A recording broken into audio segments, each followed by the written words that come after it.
ঈদের দিনে কি শুধু সেমাই খাওয়া হয়? সেমাই খেতে খেতে তো আমার বেশ বোরিং লাগে। সেমাইয়ের পাশাপাশি অন্যান্য কিছু আইটেম থাকলে আমার ঈদটা পুরোই জমে যায়। আসসালামু আলাইকুম everyone, welcome back to my channel. Eid special পর্বে আজকে আমি তৈরি করব 4টি ভিন্ন ধরনের রেসিপি। তৈরি করব ফুচকা, সুজির রসবড়ি পিঠা, এছাড়াও তৈরি করব রসমালাই এবং হালিম। চলুন তাহলে রেসিপিগুলো এক নজরে দেখে আসি। আমার চ্যানেলে অনেক বেশি রিকোয়েস্ট ছিল ফুচকা তৈরি করে দেখানোর জন্য। ফুচকার শেল তৈরি থেকে শুরু করে ফুচকার টক, ফুচকার ভেতরের পুর তৈরি করার সকল পদ্ধতিই থাকছে আমার আজকের এই একটি ভিডিওতেই। অনেকের ধারণা বাসায় ফুচকা তৈরি করলে মনে হয় দোকানের মামাদের মতো টেস্ট আসবে না, তবে এই ধারণাটা টোটালি ভুল। আমার তো মনে হয় দোকানের মামাদের থেকেও অনেক টেস্টি করে আমি এই ফুচকাটা তৈরি করতে পারি। আমি কিভাবে তৈরি করি সেই রেসিপিটি থাকছে আজকের ভিডিওতে। চলুন তাহলে রেসিপি দেখে আসি। বিসমিল্লাহ। ফার্স্টেই ফুচকা তৈরি করার জন্য একটি মিক্সিং বোলে নিচ্ছি হাফ কাপ ময়দা এবং হাফ কাপ সুজি। এর মধ্যে দিয়ে দিচ্ছি 1 চা চামচ তাল মাখনা। ফুচকার শেলের মধ্যে এই তাল মাখনাটা ব্যবহার করা হয়, তবে যাদের বাসায় নেই তারা অ্যাভয়েড করবেন। দিয়ে দিচ্ছি 1/4 চা চামচ বেকিং সোডা, বেকিং পাউডার না কিন্তু। সব কিছু একটু ভালোভাবে মিশিয়ে নিয়ে এবার এর মধ্যে অল্প অল্প করে পানি অ্যাড করে দিয়ে আমি ডোটা মেখে নিচ্ছি। এই ফুচকার ডোটা কিন্তু অনেক বেশি শক্ত হবে, নরম করা যাবে না। একবারে বেশি পানি না দিয়ে অল্প অল্প করে পানি দিয়ে একটি শক্ত ডো তৈরি করে নিচ্ছি। কেমন শক্ত হবে আমি একটু পরে আপনাদের সেটা দেখিয়ে দিচ্ছি। ফুচকার শেলটা যদি আপনারা ঠিক দোকানের মামাদের মতোই তৈরি করতে চান তাহলে এখানে কিন্তু অবশ্যই ময়দা এবং সুজি দুটোই নিতে হবে। ডোটা মেখে নিয়েছি, একটু দেখিয়ে দিচ্ছি, দেখুন কতটা শক্ত হবে। এবার একটি ভেজা সুতি নিংড়ানো কাপড় দিয়ে আমি ডোটিকে ঢেকে রেস্টে রেখে দিচ্ছি 10 থেকে 15 মিনিটের জন্য। ফিরে আসলাম 15 মিনিট পর। 15 মিনিট পর দেখুন ডোটা আগের থেকে কিন্তু সামান্য একটু সফট হয়ে এসেছে। এবার এই ডোটাকে আমি আরও 2 থেকে 3 মিনিট খুব ভালোভাবে মুথে নিচ্ছি। মুথে নেওয়া হয়ে গেলে এখান থেকে বেশ ছোট করে লেচি কেটে নিয়ে রুটি বেলে নিতে হবে। লেচিটা খুব বেশি বড় করে নেওয়া যাবে না, ছোট করে নিতে হবে। এই রুটিটা বেলে নেওয়ার জন্য এখানে কোনো কিন্তু আটা ময়দা ব্যবহার করা যাবে না। ডোটা অনেক বেশি শক্ত হওয়ার কারণে এটা এমনিই বেলে নেওয়া যায়, পিঁড়ি বা বেলুনের সঙ্গে একটুও লেগে আসবে না। এইভাবে একটি আমি রুটি বেলে নিয়েছি। তারপরে ঠিক একই সাইজে আরও একটি রুটি এর উপর সমানভাবে বসিয়ে দিলাম এবং আবারও বেলে নিচ্ছি। রেগুলার রুটি পরোটা তৈরি করার জন্য যেভাবে বেলে নেওয়া হয় রুটি পরোটাগুলো, এই রুটিটা কিন্তু তার থেকেও পাতলা হবে। মোট কথা, যত পাতলা করে এই রুটিটা আপনারা বেলে নিতে পারবেন ফুচকাগুলো কিন্তু তত ভালো ফুলবে। রুটিটা বেলে নিয়েছি, পুরুত্বটা ঠিক এরকম হবে দেখুন, অনেকটাই কিন্তু পাতলা টাইপের। আবারও বলছি, যত পাতলা করে বেলে নিতে পারবেন আপনার ফুচকার শেলগুলো কিন্তু তত ভালো ফুলবে। এবার ফুচকাগুলো কেটে নেওয়ার জন্য আমি একটি বোতলের মুখা ব্যবহার করছি। আমার কাছে এই সাইজের কুকি কাটার ছিল না, এজন্য বোতলের মুখা দিয়ে কেটে নিচ্ছি। আপনারা আপনাদের সুবিধা মতো যেটা দিয়ে খুশি সেটা দিয়ে কেটে নিতে পারবেন।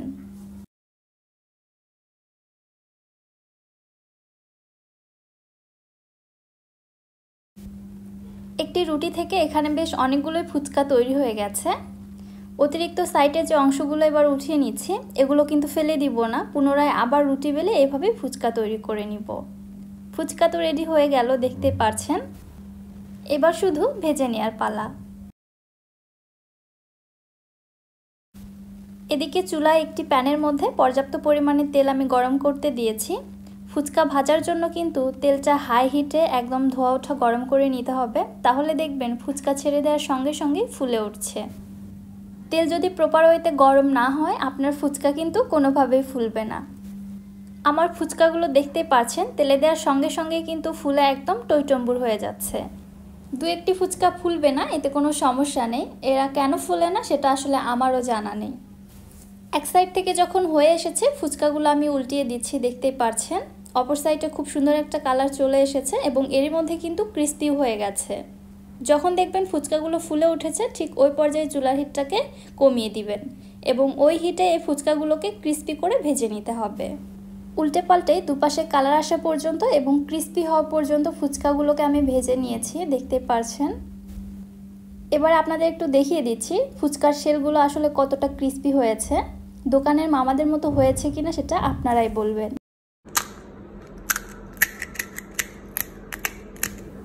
আপনাদের কি আর বুঝতে বাকি আছে যে দোকানের মামাদের মতো ফুচকা শেল তৈরি হয়নি এটা? আশা করছি আপনারা বুঝতে পেরেছেন। ফুচকার শেল তো তৈরি করেই ফেললাম, আর তো লোভ সামলানো যাচ্ছে না।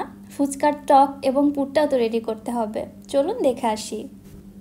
টকের জন্য এখানে আমি 1/3 কাপ পরিমাণে তেঁতুল নিয়েছি। এবার এর মধ্যে পরিমাণ মতো পানি দিয়ে হাত দিয়ে খুব ভালোভাবে মুথে বিচিটাকে আলাদা করে নিচ্ছি। এই তেঁতুলটা আমি এভাবে বাজারে কিনতে পেয়েছি। এর মধ্যে কোনো মিষ্টি বা কোনো মশলাপাতি কিছু ব্যবহার করা হয়নি, এটা জাস্ট তেঁতুলই, বাট একটু লিকুইড টাইপের। আর আপনারা এখানে শুকনো তেঁতুলটা নিলে পানি দিয়ে 10 মিনিট ভিজিয়ে রাখবেন, তারপরে হাতের সাহায্যে মুথে বিচিটাকে আলাদা করে নেবেন। এবারে দেখুন এখানে একদম ফ্রেশ তেঁতুলের পাল্প পেয়ে গেছি। আপনাদের কাছে যদি মনে হয় ঘনত্বটা এমনই রাখবেন, রাখতে পারেন, তবে আমার কাছে ঘনত্বটা একটু বেশি লাগছে। আমি সামান্য একটু পানি অ্যাড করে দিয়ে আর একটু লিকুইড করে নিলাম। এর মধ্যে দিয়ে দিচ্ছি এবার 1/2 চা চামচ ভাজা জিরার গুঁড়া, 2 টেবিল চামচ চিনি, 1/2 টিস্পুন দিচ্ছি বিট লবণ, 1/2 teaspoon chaat masala, 1/2 teaspoon chilli flakes এবং 1/2 টিস্পুনের মতো দিচ্ছি কাঁচামরিচ কুচি। একটু হাতের সাহায্যে মুথে দিচ্ছি, ঝালটা ভালো ছড়াবে। সব কিছু ভালোভাবে একসঙ্গে মিক্সড করে নিয়ে এবার একটু টেস্ট করে দেখব সব কিছু ঠিকঠাক আছে কি না। যদি কিছু কম মনে হয় তাহলে এ পর্যায়ে এসে অ্যাডজাস্ট করে নিব। আমার কাছে সব কিছু ঠিকঠাক লেগেছে। দিয়ে দিচ্ছি এর মধ্যে 1/2 চা চামচ লেবুর রস। আবারও সব কিছু মিশিয়ে নিলাম। ব্যাস তৈরি হয়ে গেল ভীষণই মজাদার একটি তেঁতুলের টক। এবার ভেতরের পুরটা তৈরি করার জন্য এখানে নিচ্ছি 1 কাপ প্লাস আরও 1/2 কাপ ডাবলির ডাল। ডালগুলিকে আমি আগে থেকে প্রেসার কুকারে সেদ্ধ করে রেখেছিলাম সামান্য একটু লবণ এবং হলুদ দিয়ে। এই ডালের পরিমাপটা বলছি সেদ্ধ হওয়ার পরের পরিমাপ, এটা কিন্তু আগের পরিমাপ না। এবং এর সাথে দিয়ে দিলাম আগে থেকে সেদ্ধ করে ম্যাশ করে রাখা 1 কাপ আলু। ডাল এবং আলুটা এবারে খুব ভালোভাবে মিক্সড করে নিচ্ছি। আচ্ছা, এখানে আমার একটু মিস্টেক হয়ে গিয়েছিল, সেটা আপনাদের একটু বুঝিয়ে দেই। এই যে আলু এবং ডালটা আমি একসঙ্গে মিক্সড করে নিলাম না, মিক্সড করার পরে কি হয়েছিল, আমার ক্যামেরাটা কোনো কারণবশত অফ হয়ে গিয়েছিল। আমি যে বাকি ইনগ্রিডিয়েন্টসগুলো অ্যাড করছি সেগুলো কিন্তু ক্যামেরাতে আর ক্যামেরাবন্দি হয়নি, যার কারণে আপনাদের দেখানোর জন্য দেখুন এখানে আমি 1.5 কাপ সেদ্ধ করা আলু নিয়েছি। মেজারমেন্ট কিন্তু একই আছে। ওই পুরের মধ্যে আমি যা যা দিয়েছি এখানেও ঠিক সেই উপকরণগুলোই সমপরিমাণেই দিয়ে আপনাদের দেখাবো। জাস্ট ওখানে আলু এবং ডালের মিক্সচারটা ছিল, এখানে শুধু আলু আছে। আপনারা চাইলে ডালের পরিবর্তে শুধু আলু দিয়েও এই পুরটা তৈরি করে নিতে পারেন, এটাও কিন্তু বেশ মজার হয়। ডাল ভিজিয়ে রেখে সেদ্ধ করা অনেকটাই কিন্তু সময়ের ব্যাপার। হুটহাট ফুচকা খেতে ইচ্ছে করলে সময় তো এত হাতে নেই। আমি কিন্তু অল টাইম আলু দিয়ে এইভাবে পুরটা তৈরি করি। আচ্ছা যাই হোক, এবারে পুরের মধ্যে কোন কোন ইনগ্রিডিয়েন্টসগুলো কী পরিমাণে দিয়ে দিয়েছি সেটা একবার দেখে নিন। দিয়ে দিচ্ছি এর মধ্যে একটি পেঁয়াজ কুচি। পেঁয়াজটি আমি কিউব আকারে একদম কুচি করে নিয়েছি। 2টি দিচ্ছি কাঁচামরিচ কুচি এবং 1/2 চা চামচ চিলি ফ্লেক্স। ঝালটা আপনারা আপনাদের টেস্ট মতো দিবেন। 1/2 চা চামচ দিলাম চাট মশলা এবং 1 টেবিল চামচ চটপটি মশলা, 1/4 টিস্পুন রেগুলার লবণ এবং 1/4 টিস্পুন বিট লবণ। সাথে 2 টেবিল চামচ দিচ্ছি ধনিয়া পাতা কুচি এবং 1 চামচের মতো দিয়ে দিচ্ছি লেবুর রস। এখানে লবণটা কিন্তু অবশ্যই বুঝে দিতে হবে। চটপটি মশলা, চাট মশলা এগুলোর মধ্যেও লবণ থাকে এবং ডালটাও কিন্তু আগে থেকেই লবণ দিয়ে সেদ্ধ করে রেখেছিলাম, এজন্য বুঝে শুনে লবণটা অ্যাড করে দিবেন। সব কিছু একসঙ্গে ভালোভাবে মিশিয়ে নিলাম। মিশিয়ে নেওয়ার পরে কিন্তু সেই ডালের পুরটাই আমার রেডি হয়ে গেল। এখান থেকে কিন্তু সেই আগের ভিডিওটায় আবার ক্যাপচার করেছি, মাঝের অংশে শুধু আলুর পুরটা দেখিয়েছিলাম, বাকি ইনগ্রিডিয়েন্টসগুলো কিভাবে অ্যাড করতে হবে এজন্য। পুরটা ঠিক এরকম হয়েছিল, আর খেতে যে কত বেশি মজা আমি আপনাদের বলে বোঝাতে পারবো না। এই পুরটা কিন্তু আমি এমনিই খেয়ে ফেলি। একটি করে ফুচকা ভেঙে এবার ফুচকার মধ্যে শুধু পুর ভরার পালা।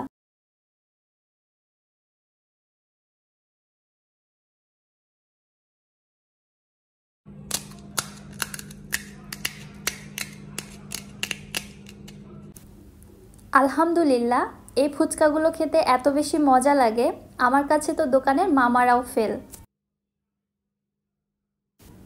এবারে ফুচকার প্লেটটা সুন্দরভাবে সাজিয়ে নিয়ে আপনাদের লোভটা আরও একটু বাড়িয়ে দেই। গার্নিশিংয়ের জন্য উপর থেকে দিয়ে দিচ্ছি কিছু পেঁয়াজ কুচি, সেই সাথে কিছু শসা কুচি। এই ইনগ্রিডিয়েন্টসগুলো আপনারা আপনাদের পছন্দ মতো দিয়ে নেবেন, কম বেশি করে। দিয়ে দিচ্ছি কিছু কাঁচামরিচ কুচি এবং ধনিয়া পাতা কুচি।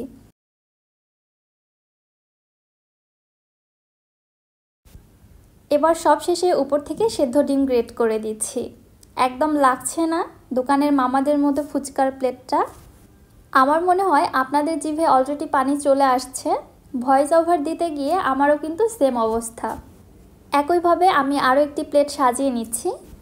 ফুচকার ভেতরের পুরটা এবং টকটা আপনারা যত বেশি মজা করে তৈরি করতে পারবেন, ফুচকা খেতে কিন্তু ততই বেশি মজা হবে। আমি বাহিরে যতই ফুচকা খাই না কেন, আমার কাছে মনে হয় আমার হাতের তৈরি করা এই ফুচকাটা সব থেকে সেরা। এই রেসিপিটি ফলো করে জাস্ট আপনারা বাসায় তৈরি করে দেখবেন, আমি গ্যারান্টি দিচ্ছি ফুচকা পারফেক্ট হতে বাধ্য। আশা করছি রেসিপিটি আপনাদের কাছে ভালো লেগেছে। যারা আমার ইউটিউব চ্যানেল থেকে ভিডিওটি দেখছেন, চ্যানেলটি সাবস্ক্রাইব করে পাশে থাকা বেল আইকনটিতে ক্লিক করে দিবেন আমার পরবর্তী ভিডিওর নোটিফিকেশন সবার আগে পাওয়ার জন্য। এবং যারা ফেসবুক পেজ থেকে দেখছেন, পেজটিতে অবশ্যই একটি লাইক এবং ফলো দিয়ে দিবেন। ঘরে বানানো রসমালাই খেতে যে দোকানের চেয়েও এত বেশি মজা হবে, সেটা আপনারা এই রেসিপি ফলো করে না তৈরি করলে বুঝতেই পারবেন না।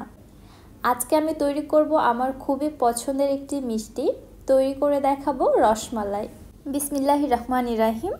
ফার্স্ট এই মালাইটা তৈরি করার জন্য চুলায় একটি প্যানের মধ্যে নিয়ে নিচ্ছি আমি 2 কাপ লিকুইড দুধ। এখানে অবশ্যই ফুল ফ্যাটযুক্ত গরুর খাঁটি দুধটা নিতে হবে। খাঁটি দুধের পরিবর্তে বাজারে প্যাকেটজাতকৃত দুধগুলো এখানে ব্যবহার করলে মালাইয়ের টেস্ট খুব একটা বেশি ভালো আসে না। ফ্লেভারের জন্য এর মধ্যে দিয়ে দিচ্ছি আমি 3টি সাদা এলাচ। এলাচের মুখগুলো ফাটিয়ে দিয়েছি, তাহলে ফ্লেভারটা খুব ভালো ছড়াবে। এবারে নেড়ে চেড়ে আমি দুধটাকে জাল করে নিচ্ছি। অবশ্যই কিছুক্ষণ পর পরে এরকম তলা ঘেঁষে ঘেঁষে দুধটা নেড়ে দিতে হবে, দুধের মিল্ক সলিডটা যেন প্যানের তলাতে লেগে না যায়।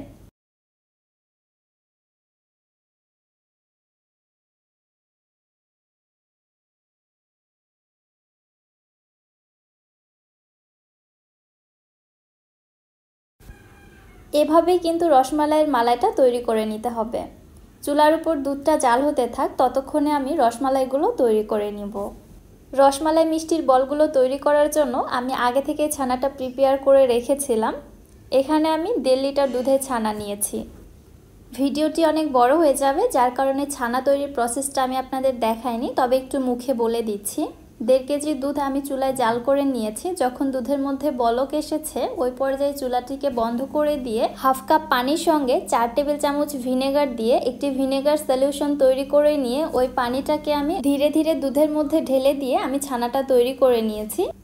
এবং ছানাটা তৈরি হওয়ার পরে পানিটা ঝরিয়ে নিয়ে ছানাটা একটি সুতি কাপড়ে মুড়িয়ে আমি ঝুলিয়ে রেখেছিলাম এক্সট্রা পানিটা ঝরে যাওয়ার জন্য। তারপরে ছানাটা আপনাদের সামনে নিয়ে চলে এসেছি। আর ছানাটার থিকনেসটা কেমন হয়েছে, কতটা নরম এবং সফট হবে সেটা আপনাদের দেখিয়ে দিয়েছি। এবার আমি ছানাটিকে খুব ভালোভাবে মুথে নিচ্ছি সফট হয়ে আসা পর্যন্ত। দেখতে পাচ্ছেন ছানাটা আমি বেশ ভালো করে মুথে নিয়েছি। এবার এর মধ্যে কিছু শুকনো ইনগ্রেডিয়েন্টস অ্যাড করে দিচ্ছি। দিয়ে দিচ্ছি 2 চা চামচ ময়দা, 2 চা চামচ দিচ্ছি সুজি, 1 চা চামচ দিচ্ছি গুঁড়া দুধ, 1 চা চামচ দিচ্ছি চিনি এবং হাতের সাহায্যে চিমটি কেটে 2 চিমটি দিয়ে দিচ্ছি এলাচের গুঁড়ো এবং 3 চিমটি দিয়ে দিচ্ছি বেকিং পাউডার। একটি চিমটি দিয়ে বেকিং পাউডার বা এলাচের গুঁড়ো যতটা উঠবে চিমটিতে, হাতটা ঝাঁকিয়ে নিয়ে যতটা চিমটির মধ্যে থাকবে ওইটুকুই দিয়ে দিতে হবে। এবং সবশেষে দিয়ে দিচ্ছি 1 চা চামচ ঘি। আমি ঘিটাকে প্রেফার করব এবং তেলটাকে অ্যাভয়েড করতে বলবো, কারণ ঘি দিলে খুবই সুন্দর একটা ফ্লেভার আসে। সব কিছু একসঙ্গে ভালোভাবে মিশিয়ে নিচ্ছি যেন বেকিং পাউডারটা শুকনো উপকরণের সব দিকে ভালোভাবে ছড়িয়ে যায়। মেশানোর পরে দেখতে পারবেন এই মিশ্রণটা অনেকটাই কিন্তু মাওয়ার মতো হয়ে গিয়েছে। এবারে শুকনো উপকরণগুলোকে আমি আবারও ছানার সঙ্গে খুব ভালোভাবে মেখে নিচ্ছি। ছানাটা যে একেবারে মেখে মিহি সফট করে নিতে হবে তেমনটা না, একটু সফট হয়ে আসলে এনাফ, যেন বড় কোনো দানা না থাকে। ছানাটা অতিরিক্ত মুথে ছানার ফ্যাটটাকে কিন্তু বের করে ফেলানো যাবে না, তাহলে কিন্তু মিষ্টিগুলো পারফেক্ট হবে না। ছানার সঙ্গে শুকনো উপকরণগুলো খুব ভালোভাবে মিশিয়ে নিয়েছি। দেখতে পাচ্ছেন খুবই সুন্দর একটি ডোতে ছানাটা পরিণত হয়েছে। ডোটা কত বেশি সফট হয়েছে দেখে নিশ্চয়ই বুঝতে পারছেন। আমার হাতে কিন্তু একটুও লেগে আসছে না। আমি হাতে সামান্য একটু ঘি মেখে নিয়েছি। এবারে আমার পছন্দ মতো একটু করে লেচি কেটে নিয়ে একটি করে বল তৈরি করে নিচ্ছে।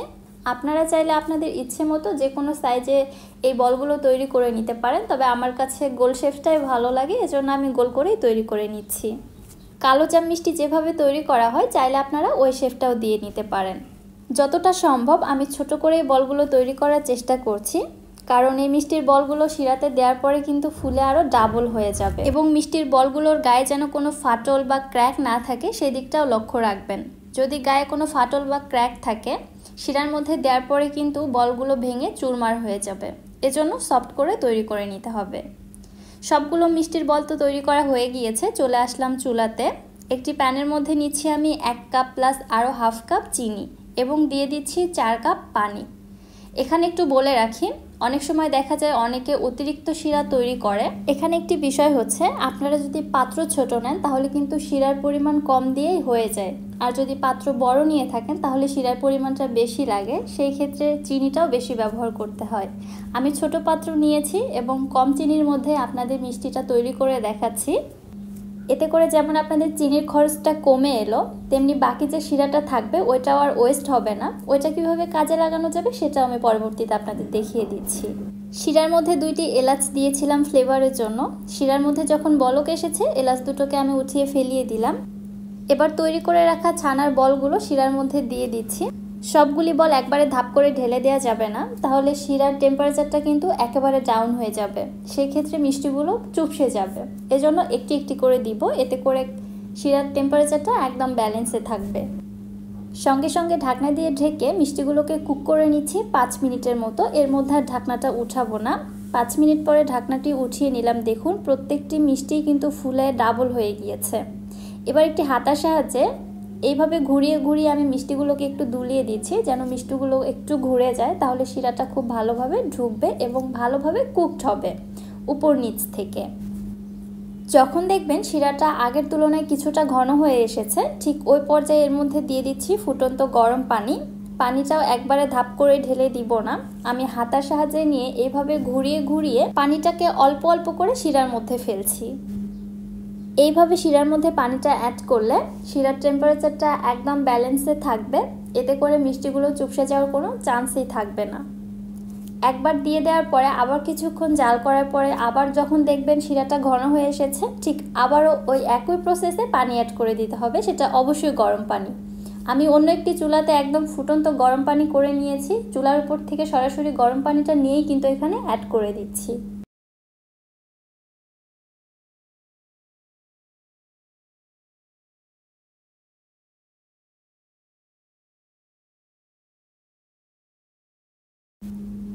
এইভাবে আমি মিষ্টিগুলোকে জাল করে নিয়েছি মোটামুটি 15 মিনিটের মতো। আর দেখতেই পাচ্ছেন মিষ্টিগুলো কিন্তু শিরার তলাতে ডেবে যাচ্ছে।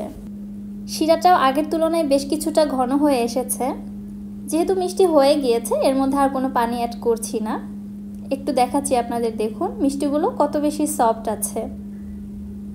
একটু সাবধানে এবার মিষ্টিগুলোকে আমি শিরা থেকে উঠিয়ে নিচ্ছি। শিরাটা খুব ভালোভাবে ঝরিয়ে অন্য একটি পাত্রের মধ্যে মিষ্টিগুলোকে উঠিয়ে নিচ্ছি।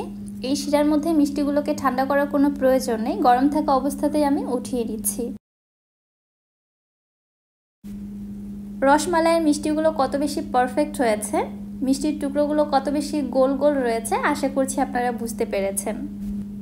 এবার অবশিষ্ট মিষ্টির শিরাটা আমি জাল করে ঘন করে নিচ্ছি। আগেই বলেছি এই শিরাটা আমরা ওয়েস্ট করব না, এটাও কাজে লাগাবো। এটাই কিন্তু পরবর্তীতে আমি মালাইয়ের মধ্যে অ্যাড করব, এজন্য জাল করে ঘন করে নিচ্ছি।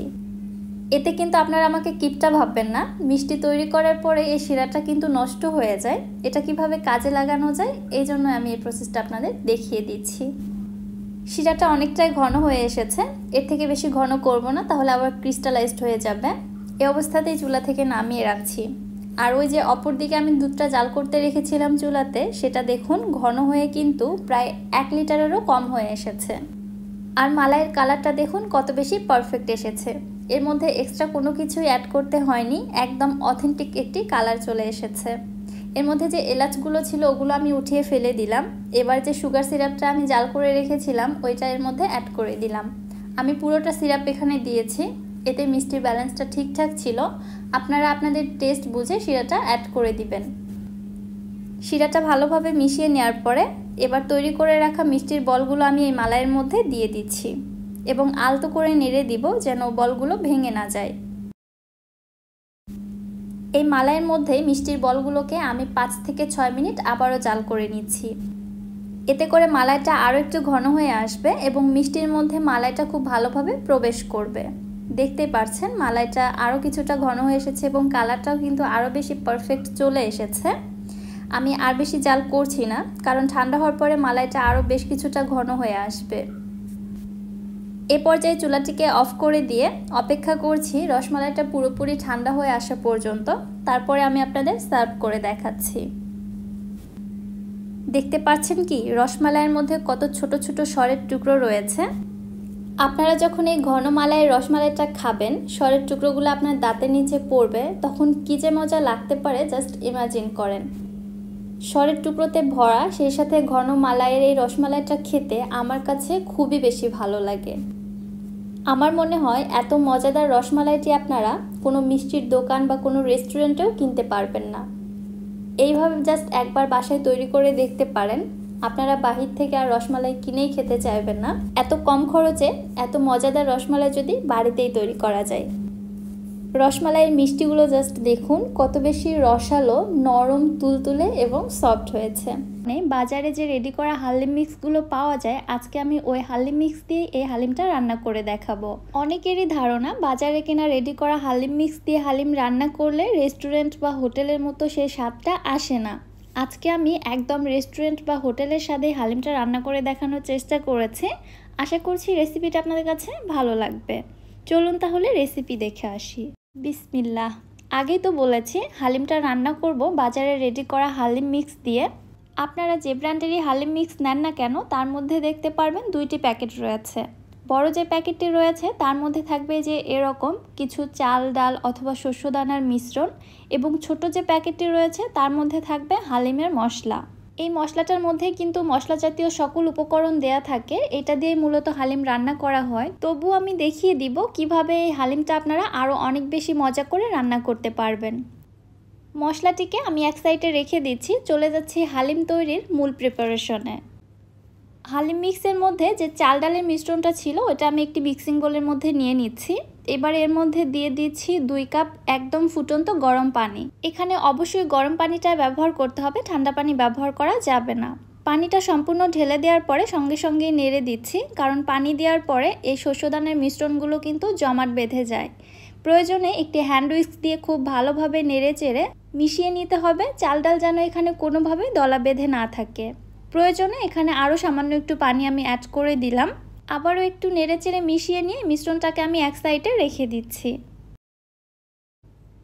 আজকে আমি বিফ হালিমটা রান্না করব, এজন্য এখানে 1/2 কেজি গরুর মাংস নিয়েছি। মাংসর টুকরোগুলোকে আমি একটু ছোট আকারে কেটে নেওয়ার চেষ্টা করেছি, আপনারা আপনাদের পছন্দ মতো কেটে নিতে পারবেন। আর আমি এখানে হাড় ছাড়া তেল চর্বি সহ মাংসটা ব্যবহার করছি, আপনারা চাইলে হাড়টাও ব্যবহার করতে পারবেন। এবারে চলে যাচ্ছি চুলাতে। চুলায় একটি প্যানের মধ্যে নিয়ে নিচ্ছি 1/2 কাপ সয়াবিন তেল। হালিমটা রান্না করতে তেলের পরিমাণটা একটু বেশিই লাগে, ভয় পাওয়ার কিছু নেই। এরপরে দিয়ে দিচ্ছি এর মধ্যে 1 কাপ পেঁয়াজ কুচি। এবারে আমি নেড়ে চেড়ে পেঁয়াজটিকে কিছুক্ষণ একটু ভেজে নিচ্ছি, পেঁয়াজের মধ্যে সুন্দর একটি ব্রাউন কালার আসা পর্যন্ত। খেয়াল রাখবেন পেঁয়াজটা যেন বেশি ভাজা না হয়, অতিরিক্ত যেন কালার চলে না আসে অথবা পুড়ে না যায়, তাহলে কিন্তু হালিমের টেস্ট ভালো আসবে না। ঠিক এরকম একটি কালার আসছে যখন, তখন আমি এর মধ্যে দিয়ে দিচ্ছি 1 টেবিল চামচ আদা বাটা, 1 টেবিল চামচ রসুন বাটা। আদা রসুন বাটা দেওয়ার পরে আবার কিছুক্ষণ ভেজে নিচ্ছি, এর কাঁচা স্মেলটা চলে যাওয়া পর্যন্ত। আদা রসুনটা যখন ভাজা হয়ে গিয়েছে তখন এর মধ্যে সামান্য একটু পানি দিয়ে দিলাম, পরবর্তীতে শুকনো মশলা অ্যাড করতে যেন এগুলো পুড়ে না যায়। এর মধ্যে দিয়ে দিচ্ছি 1 চামচ মরিচের গুঁড়া, 1/2 চামচ হলুদের গুঁড়া এবং 1/2 চা চামচ লবণ। হালিম মিক্সের মশলার প্যাকেটের মধ্যে কিন্তু সকল মশলাই দেয়া আছে, ইনফ্যাক্ট লবণও দেয়া আছে, তারপরেও এখানে সামান্য একটু লবণ ব্যবহার করতে হবে, অতিরিক্ত না, অবশ্যই একটু বুঝে দিবেন। শুকনো মশলাটা কিছুক্ষণ কষিয়ে নিয়ে এবারে আগে থেকে কেটে ধুয়ে রাখা গরুর মাংসগুলো এর মধ্যে দিয়ে দিচ্ছি। এবারে এই মশলার মধ্যে মাংসগুলোকে 6 থেকে 7 মিনিট খুব ভালোভাবে কষিয়ে নিতে হবে। কষাতে কষাতে মাংসের কালারটা যখন কিছুটা এরকম হয়ে এসেছে তখন এর মধ্যে দিয়ে দিচ্ছি হালিম মিক্সের মশলাটা। এখানে অনেকটাই মশলা রয়েছে, পুরোটা একবারে দিচ্ছি না। আমি ফার্স্টে এখানে 3 ভাগের 2 ভাগ মশলা দিয়ে দিচ্ছি, বাকি 1 ভাগ রেখে দিচ্ছি, এটা পরবর্তীতে ব্যবহার করব। আবারও নেড়ে চেড়ে এই মশলার সঙ্গে মাংসগুলোকে আবারও কিছুক্ষণ কষিয়ে নিচ্ছি। যতক্ষণ পর্যন্ত না মাংসের পানিটা টেনে যাচ্ছে ততক্ষণ পর্যন্ত এভাবেই কষিয়ে নিতে হবে। আমি প্রায় আরও 3 থেকে 4 মিনিট খুব ভালোভাবে কষিয়ে নিয়েছি। যখন দেখা যাচ্ছে মশলাগুলো প্যানের সঙ্গে লেগে আসছে, ঠিক সেই পর্যায়ে এর মধ্যে পানি অ্যাড করে দিচ্ছি। এখানে আমি 1 কাপ ফুটন্ত গরম পানি দিয়ে দিলাম, এতে করে মাংসটা খুব দ্রুত সেদ্ধ হবে। ঢাকনা দিয়ে ঢেকে মাংসটা পুরোপুরি সেদ্ধ হওয়া পর্যন্ত এভাবে জাল করতে থাকবো। মাঝে মাঝে ঢাকনাটি উঠিয়ে একটু নেড়েচেড়ে দিতে হবে। পানি অ্যাড করার পর মাংসটা সেদ্ধ হতে প্রায় 10 থেকে 12 মিনিট সময় লেগেছে। আমি চুলার হিটটাকে মিডিয়ামে রেখেছিলাম। দেখতেই পারছেন মাংসের কালারটাও চেঞ্জ হয়ে গেছে এবং আমি একটি শাসলিক কাঠি দিয়ে আপনাদের দেখাচ্ছি। দেখুন মাংসটা কিন্তু খুব সুন্দরভাবে কুকড হয়ে গেছে। সো এই পর্যায়ে আর বেশি জাল করার কোনো প্রয়োজন নেই। মাংস পুরোপুরিভাবে সেদ্ধ হয়ে আসলে এর মধ্যে আমি দিয়ে দিচ্ছি আগে থেকে সেই ভিজিয়ে রাখা চাল ডালের মিশ্রণটা দেওয়ার পরে মাংসের সঙ্গে এই চাল ডালের মিশ্রণটাকে 3 থেকে 4 মিনিটের জন্য খুব ভালোভাবে কষিয়ে নিচ্ছি। এই সময় নাড়ানো অফ করা যাবে না, অনবরত নেড়েই যেতে হবে, কারণ এই সময় চাল ডালের মিশ্রণটা খুব দ্রুত প্যানের তলায় লেগে যায়। ভালোভাবে কষিয়ে নেওয়ার পরে এর মধ্যে আবার পানি অ্যাড করে দিচ্ছি। এখানে আমি ফুটন্ত গরম পানিটা ব্যবহার করছি, টোটালে 4 কাপ পানি দিয়ে দিলাম। আপনারা চাইলে এই রান্নাটা ঠান্ডা পানি দিয়েও করতে পারেন, তবে গরম পানি দিয়ে রান্না করলে রান্নাটা যেমন দ্রুত হয় তেমনি মাংসের মধ্যে একটা জুসিনেস থাকে, যার কারণে এই হালিমটা খেতে আমার কাছে অনেক বেশি মজা লাগে। আপনারা দেখতে পেলেন পুরো রান্নাটাই কিন্তু আমি গরম পানি দিয়েই করলাম। ভালোভাবে নেড়েচেড়ে মিশিয়ে নিয়ে চুলার হিটটাকে মিডিয়ামে রেখে ঢাকনা দিয়ে ঢেকে হালিমটাকে রান্না করব আরও 15 মিনিট, কারণ এই চাল ডালের মিশ্রণটা সেদ্ধ হতে একটু সময় লাগবে। মাঝে মাঝে ঢাকনা উঠিয়ে অবশ্যই নেড়ে দিবেন, এছাড়া কিন্তু এগুলো খুব দ্রুত প্যানের তলায় লেগে যায়। আমি মোটামুটি 15 মিনিট পরে ফিরে এসেছি। দেখতেই পাচ্ছেন হালিমটা অলমোস্ট রান্না শেষের দিকে। এবার ওই যে আগে থেকে যে হালিমের মশলাটা আমি আলাদা করে রেখেছিলাম, এই মশলাটা সম্পূর্ণটা এবার এর মধ্যে দিয়ে দিচ্ছি। কিছুটা মশলা এরকম হালিম রান্না শেষের দিকে অ্যাড করলে মশলার ফ্লেভারটা খুব ভালো পাওয়া যায় এবং হালিমের টেস্টটাও কিন্তু বেড়ে যায়। নেড়ে চেড়ে মশলাটা খুব ভালোভাবে মিক্স করে নিলাম। এবারে হালিমের থিকনেসটা দেখুন, এখন ঠিক এরকম আছে। হালিমটা ঠান্ডা হওয়ার পরে কিন্তু এর থিকনেসটা আরও কিছুটা ঘন হয়ে আসবে। সো এই পর্যায়ে আমি এর থেকে আর বেশি ঘন করব না, এই পর্যায়ে চুলা থেকে নামিয়ে নিচ্ছি, কারণ যত ঠান্ডা হতে থাকবে মিশ্রণটা ততই কিন্তু ঘন হতে থাকবে। হালিমটা সার্ভ করার জন্য যা যা লাগছে, এখানে নিয়েছি শসা কুচি, ধনিয়া পাতা কুচি, আদা কুচি, কাঁচামরিচ কুচি, আরও নিয়েছি কিছু লেবুর স্লাইস এবং পেঁয়াজের স্লাইস। আরও মোস্ট ইম্পর্ট্যান্ট একটি উপকরণ হচ্ছে পেঁয়াজ বেরেস্তা। এবারে আমি হালিমটা সার্ভ করে নিচ্ছি। দেখুন থিকনেসটাও দেখুন কত পারফেক্ট রয়েছে, আর লুকসটাও দেখুন মাশাআল্লাহ অনেক ইয়াম্মি লাগছে। ডেকোরেশন করার জন্য উপর থেকে দিয়ে দিচ্ছি কিছু লেবুর স্লাইস, পেঁয়াজ বেরেস্তা, লম্বা কুচি করে কাটা আদা, আরও দিয়ে দিচ্ছি শসা কুচি, পেঁয়াজ, সেই সাথে দিয়ে দিচ্ছি কাঁচা মরিচ কুচি এবং সবশেষে দিয়ে দিচ্ছি ধনিয়া পাতা কুচি। আজকে আমি তৈরি করছি সুজির রসবড়া অথবা রসভরি পিঠা। রসের টইটম্বুর সুজির এই রসভরি পিঠাটা তৈরি করা কিন্তু খুবই সহজ, তবে অনেক সময় দেখা যায় অনেকের অভিযোগ থাকে এই পিঠাটি নাকি নরম তুলতুলে হয় না, ভেতরে শক্ত থেকে যায়, ভেতরে রসটা ভালোভাবে প্রবেশ করে না। খুঁটিনাটি অসংখ্য টিপস সহ থাকছে আমার আজকের ভিডিওটি। আমি আশা করব আমার এই রেসিপিটি দেখার পর যারা এই পিঠাটা তৈরি করতে যাবেন ইনশাআল্লাহ কারো পিঠাই ফেল হবে না। সো কথা না বাড়িয়ে চলুন রেসিপি দেখে আসি। বিসমিল্লাহ। ফার্স্টে সুজির বড়াগুলো তৈরি করার জন্য এখানে একটি মিক্সিং বোলে নিচ্ছি রুম টেম্পারেচারে থাকা 3টি ডিম কিন্তু অবশ্যই রুম টেম্পারেচারে ব্যবহার করতে হবে। পিঠার মধ্যে যেন ডিমের বাজে স্মেল না আসে এজন্য দিয়ে দিলাম 1/4 টিস্পুন এলাচের গুঁড়া। এলাচের গুঁড়ার পরিবর্তে আপনারা ভ্যানিলা এসেন্সও দিতে পারবেন। এবার একটি হ্যান্ড হুইস্কের সাহায্যে ডিমটা আমি খুব ভালোভাবে ফেটিয়ে নিচ্ছি, তবে এই পর্যায়ে অতিরিক্ত না ফেটলেও চলবে, পরবর্তীতে কখন ভালোভাবে ফেটিয়ে নিতে হবে সেটাও একটু পরে দেখিয়ে দিচ্ছি। তবে কুসুম এবং সাদা অংশটা খুব ভালোভাবে মিক্সড করে নিতে হবে। দেখতেই পাচ্ছেন সব কিছু একসঙ্গে ভালোভাবে মেশানো হয়ে গিয়েছে। এবার আমি এর মধ্যে দিয়ে দিচ্ছি সুজি। এখানে আমি টোটালে 1 কাপ সুজি নিয়েছি, তবে পুরোটা লাগবে কি না এজন্য একটু একটু করে অ্যাড করে দিতে হবে। অনেক সময় দেখা যায় ডিমের সাইজের উপর ডিপেন্ড করে সুজির পরিমাপটা কম বেশি লাগতে পারে। এজন্য পুরো 1 কাপ সুজি এখানে ধাপ করে ঢেলে দেওয়া যাবে না, অল্প অল্প করে অ্যাড করে দিতে হবে এবং মিক্সচারটা বুঝে তৈরি করে নিতে হবে। এই মিক্সচারটা খুব বেশি ঘন হবে না, একটু রানিং কনসিস্টেন্সিতে থাকবে। ঠিক এই পর্যায়ে মিক্সচারটাকে খুব ভালোভাবে ফেটিয়ে নিতে হবে যেন একটা ফোমি ভাব চলে আসে। প্রায় 6 থেকে 7 মিনিট কন্টিনিউয়াসলি আমি এভাবে ফেটিয়ে নিয়েছি। দেখতে পাচ্ছেন মিক্সচারের কালারটা কিন্তু আগের তুলনায় অনেকটাই সাদা বর্ণ ধারণ করেছে এবং মিক্সচারটা ফোমি টেক্সচারে চলে আসছে। সো এখানে এই টিপসটা কিন্তু খুবই ইম্পর্ট্যান্ট, ব্যাটারটি খুব ভালোভাবে ফেটিয়ে নিতে হবে। এবং ব্যাটারের কনসিস্টেন্সিটা দেখুন, উপর থেকে যদি আমরা ব্যাটারটা ফেলি তাহলে কিন্তু কনসিস্টেন্সিটা এমন রানিং থাকবে, শক্ত হবে না। ব্যাটারটি রেডি হয়ে গিয়েছে, আমি এক সাইডে রেখে দিচ্ছি। আর এখানে যে 1 কাপ সুজি নিয়েছিলাম ওইখান থেকে দেখুন প্রায় 2 টেবিল চামচ পরিমাণে সুজি কিন্তু রয়ে গেছে, পুরোটা সুজি লাগেনি। চলে আসলাম চুলাতে পিঠার জন্য শিরাটা তৈরি করতে। আমি আজকে পাউডার মিল্ক দিয়ে এই শিরাটা তৈরি করব, আপনারা লিকুইড মিল্ক দিয়েও তৈরি করতে পারেন। একটি প্যানের মধ্যে নিয়ে নিচ্ছি 3 কাপ নর্মাল ঠান্ডা পানি, এর মধ্যে দিয়ে দিচ্ছি 1 কাপ গুঁড়া দুধ। আমি এখানে 3 কাপ পানির সঙ্গে 1 কাপ গুঁড়া দুধ নিয়েছি, আপনারা চাইলে 4 কাপ পানিও নিতে পারেন। সেক্ষেত্রে যেটা করতে হবে, দুধটা জাল করে সামান্য একটু ঘন করে নিতে হবে। তবে আমার এখানে দুধটা খুব একটা বেশি জাল করে ঘন করে ফেলতে হবে না, জাস্ট দুধের মধ্যে বলক চলে আসলে এনাফ। গুঁড়া দুধটা পানির সঙ্গে ভালোভাবে মিশিয়ে নিয়েছি। এবারে আমি এর মধ্যে দিয়ে দিচ্ছি 2টি দারুচিনি এবং 3টি সাদা এলাচ ফ্লেভারের জন্য। আর মিষ্টির জন্য দিয়ে দিচ্ছি হাফ কাপ চিনি। চিনির পরিমাপটা আপনারা আপনাদের টেস্ট মতো কমিয়ে বাড়িয়ে দিতে পারবেন, যে যেমন মিষ্টি খেতে পছন্দ করেন। এবার একটু নেড়েচেড়ে অপেক্ষা করছি দুধের মধ্যে বলক চলে আসা পর্যন্ত। দেখতেই পাচ্ছেন দুধের মধ্যে বলক চলে আসছে। এবার আমি এর মধ্যে দিয়ে দিচ্ছি প্রায় 2 থেকে 3 ফোঁটা ইয়েলো ফুড কালার। এতে করে পিঠার মধ্যে খুবই লাইট একটি ইয়েলিশ কালার চলে আসে, যাতে পিঠাটা দেখতে খুবই ভালো লাগে। আপনারা চাইলে এটা টোটালি স্কিপ করতে পারেন, এমনি থেকেও পিঠাটা তৈরি করে নিতে পারবেন। এটা জাস্ট কালারের জন্য, টেস্টের কোনো তফাৎ আসবে না। তবে আপনারা চাইলে এখানে কয়েক টুকরো স্যাফরন দিতে পারেন, তাহলেও একটা এরকম হালকা ইয়েলো কালার চলে আসবে। সো দুধের শিরাটা রেডি হয়ে গিয়েছে। বলক ওঠার পরে 2 থেকে 3 মিনিট জাস্ট জাল করে নিয়েছি। জাল করে বেশি ঘন করে ফেললে এই শিরাটা কিন্তু পিঠার মধ্যে প্রবেশ করতে চাইবে না, এজন্য শিরাটা পাতলাই থাকবে। শিরাটাকে এক সাইডে রেখে দিচ্ছি, ততক্ষণে আমি পিঠাগুলো ভেজে নিব। এবার একটি আইসক্রিমের স্কুপের সাহায্যে পরিমাপ মতো ব্যাটার নিয়ে আমি ব্যাটারটি তেলের মধ্যে ছেড়ে দিব।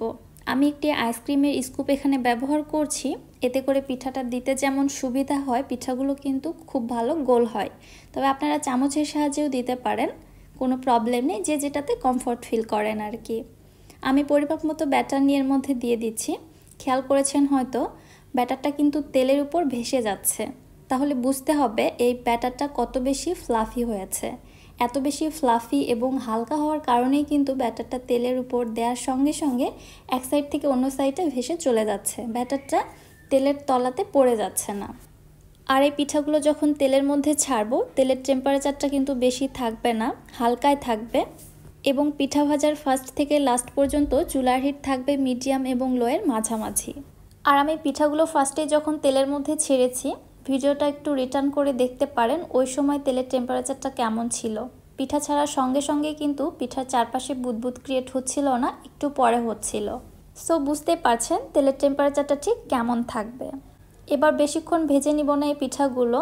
পিঠা দেওয়ার পরে প্রায় 1.5 থেকে 2 মিনিট সময় নিয়ে উল্টে পাল্টে পিঠাগুলিকে ভেজে নিব। অতিরিক্ত ভাজার ফলে পিঠার উপরের আউটার লেয়ারটা যদি ক্রিস্পি বা শক্ত হয়ে যায়, তাহলে দুধের শিরাটা পিঠার মধ্যে ভালোভাবে ঢুকতে চাইবে না। সো একটু উল্টে পাল্টে 2 মিনিটের মতো ভেজে নিয়ে পিঠাগুলোকে তেল ঝরিয়ে উঠিয়ে নিব। আর এদিকে যে আমি দুধটা জাল করে রেখেছিলাম, এটা মোটামুটি এখনও বেশ গরম আছে। যদি ঠান্ডা হয়ে যায় তাহলে আবার আপনারা গরম করে নেবেন। একদম বলক ওঠা গরম হবে না, এবং কুসুম গরমের থেকে একটু বেশি গরম হবে। ওই দুধের শিরার মধ্যে গরম গরম পিঠাগুলোকে ছেড়ে দিতে হবে।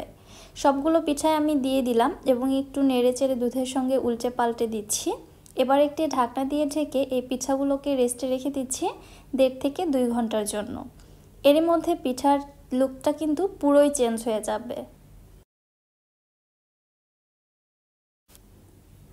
মাশাআল্লাহ, জাস্ট দেখুন 2 ঘন্টা পরে পিঠার লুকসটা পুরোই চেঞ্জ হয়ে গেছে। শিরাটাও টেনে অনেকটাই কমে এসেছে এবং পিঠাগুলো কিন্তু ফুলে একদম ডাবল হয়ে গিয়েছে। আর এত বেশি নরম তুলতুলে সফট হয়, মুখে দিলেই মিলিয়ে যাবে। পিঠাগুলিকে এবার আমি সার্ভ করে নিচ্ছি।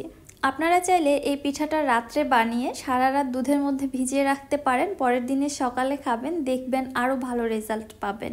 আমি জাস্ট 1.5 থেকে 2 ঘন্টার মতো রেখেছিলাম, এর থেকে বেশি রাখিনি। আমার হাতে সময়টা কম ছিল, যেহেতু ভিডিও করছি আপনাদের দেখাতে হবে। তারপরেও যে এত বেশি নরম তুলতুলে এবং সফট হয়েছে, জাস্ট অ্যামেজিং।